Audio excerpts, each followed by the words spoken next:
Yeah, sure. So often when I'm talking about our supply chain or our decision-making process, I talk about the win-win-win test. It's not just win-win. There is another third element there, and that's important. I want to make sure that from start to finish, the products that I'm responsible for putting out into the world are truly beneficial at every single stage, not just for the person using them at the end or for me as the business owner.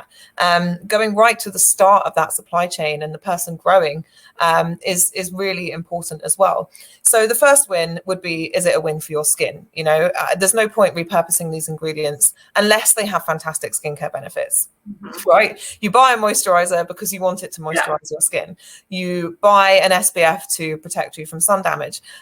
It doesn't matter if this coffee scrub is made with repurposed coffee grounds if it does a terrible job of exfoliating your skin. So that's the first win. The second win is the business perspective. So is this a win for UpCircle? Is it scalable? Is it reliable in its source? I would hate to put out a product that people love and then have to pull it within a few months because I can no longer get hold of that ingredient, or the ingredient becomes unsustainable and therefore my ethics are compromised. We made that mistake very early on, actually, with vanilla.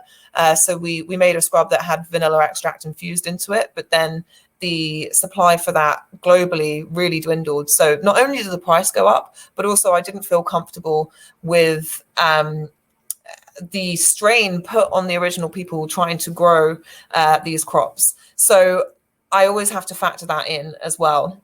So that's the second win. Kind of, is it a win for UpCircle and the business and supply and demand, basically? And then the third one is it a win for the supplier, the person growing it, the people who are responsible for its first life, basically?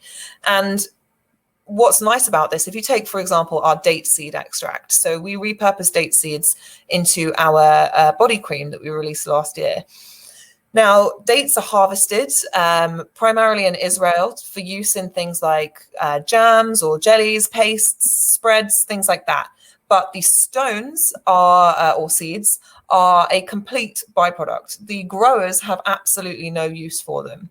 So if we come along and say, hey, I would like to buy that from you, then you are adding an entire new revenue stream for those growers. So at that point, that's nice because that is a complete added value in something that previously had no value for the people responsible for actually growing the original plant.